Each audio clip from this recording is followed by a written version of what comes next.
Quelques mois plus tard, nous avons quitté la montagne et nous sommes allés nous installer dans la banlieue d'Alger, où mon père m'avait inscrit dans un établissement scolaire construit spécialement pour les petits indigènes et qui s'appelait École des Mimosas.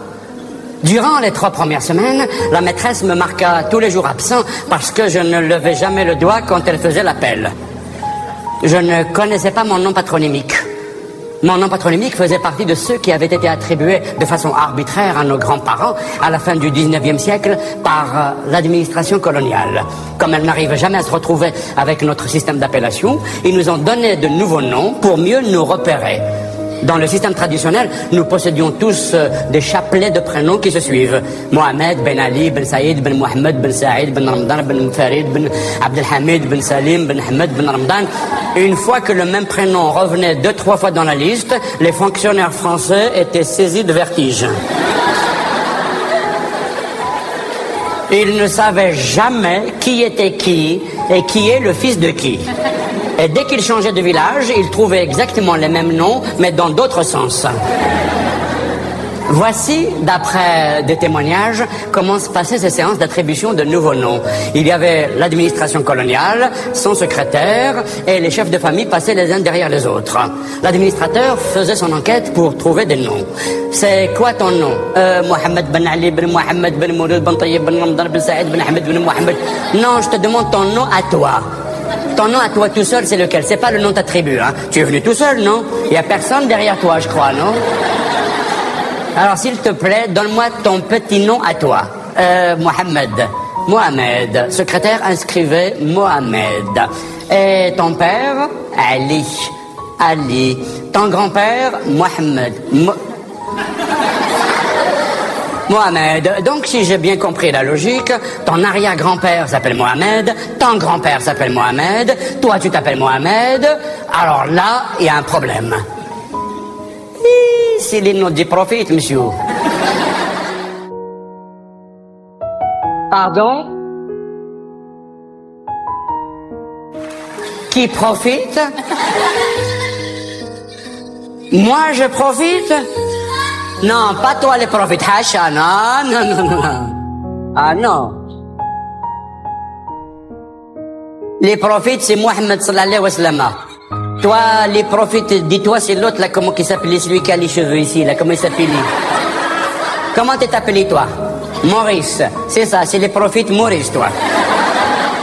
Et nous, c'est Mohammed. Attends, je vais t'expliquer tout de suite la situation. Comme ça, tu vas comprendre pourquoi qu'il s'appelait toujours Mohammed. Chez nous, les musulmans, quand il y en a un garçon, qui est né, toujours, les garçons qui est né les premiers, on lui donnait... T'es sûr que tu comprenais bien les français, toi?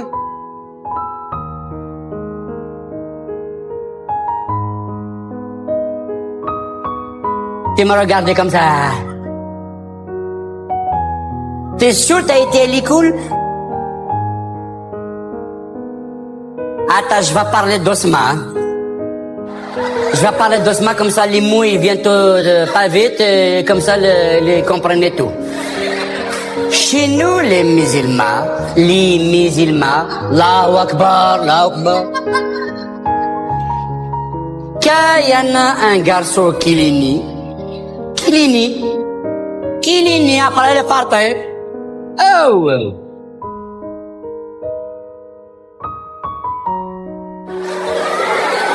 Il est parti au travail.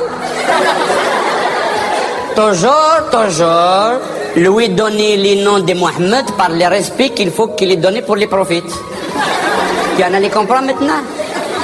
Oui, je crois avoir compris, Mohamed. Par respect pour le prophète, vous donnez le nom de Mohamed au premier garçon qui naît dans la famille. C'est ça. Donc toi, tu es le premier. C'est ça. Et tu t'appelles Mohamed, Ben Ali, Ben Mohamed, Ben, etc. Pas Ben Sitira, Ben Mohamed Ashbek. Qu'est-ce qui vient foutre les Ben Sitira là-dedans, là? Mohamed, etc. est une locution latine qui veut dire... Bon, j'ai rien dit, on oublie. Dis-moi, le maréchal Ferrand, comment ça se fait qu'il porte exactement le même nom que toi? Et si les frères, dis-moi, monsieur, Comment ça, c'est le frère de toi? Tu viens de me dire que c'est le premier garçon à qui on donne le nom de Mohamed. Et lui aussi s'appelle Mohamed. Alors, attends, je vais t'expliquer. Moi, j'ai m'appelé Mohamed parce que je suis né les premiers d'Ikouti d'Hyper. Louis, c'est mon frère, s'appelait Mohamed parce qu'il est né premier d'Ikouti de sa mère.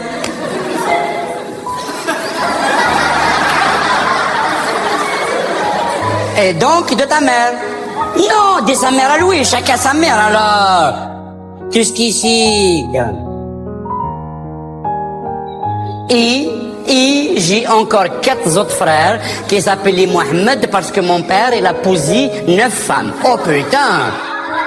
Ah, t'es pas ça, hein? C'est pas des pétanes, hein? والله عرضوك نحيلك يمك انا حرقت لي يمك نعدل لك ده وعرضوك نحيلك امك انا هنا دي بيتا Mohamed, putain, est une... Dis-moi, le marchand de Bourrico, tu sais, celui qui vend des ânes là-haut, sous le grand eucalyptus, le jeudi matin, tu sais, le jour du marché, c'est un de tes frères? Non. Comment ça, non? Eh non, c'est pas mon frère. Eh, c'est pas obligé, hein? Et comment ça se fait alors que lui aussi s'appelle Mohamed, Ben Ali, Ben Mohamed, Ben Mouloud? Attends. Louis, c'est un Mohamed Ben Ali Ben Mohamed de la tribu de Ben Mouloud. Et moi, je suis Mohamed Ben Ali Ben Mohamed de la tribu de Ben Mouloud. Mais c'est exactement la même chose. Ah non, c'est pas la même chose. Moi, je suis un Mohamed Ben Ali Ben Mohamed de la tribu de Ben Mouloud d'en haut. Et Louis de Ben Mouloud d'en bas. Alors, qu'est-ce qu'ici? Oh putain, oh excuse-moi. Donc, pour savoir qui était qui, l'administration coloniale avait divisé les tribus en familles, ils ont désigné des chefs, ils les convoquaient devant les mairies ou les bureaux improvisés à cet effet. L'opération avait duré des mois et des mois. Au début, les fonctionnaires français faisaient des efforts pour essayer de trouver des noms qui correspondaient plus ou moins à l'histoire de chaque famille. Mais au bout d'un moment, comme les gens ne parlaient pas la langue, ils ne comprenaient pas ce qu'on leur disait, les fonctionnaires, pour faire vite, ont commencé à bâcler. Tu viens de quelle tribu? Kistidi? Allez, c'est bon, tu t'appelleras Kistidi.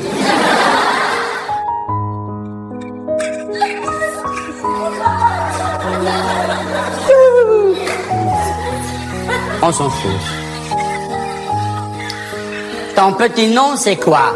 Slimane. À partir d'aujourd'hui, tu seras Kistidi Slimane. D'accord? Et si quelqu'un te dit Kistidi Slimane, tu dis rien. Allez, au suivant. Et c'est comme ça qu'il y eut la famille Poussipa. Il y a eu la famille Chacun sa tour, s'il vous plaît.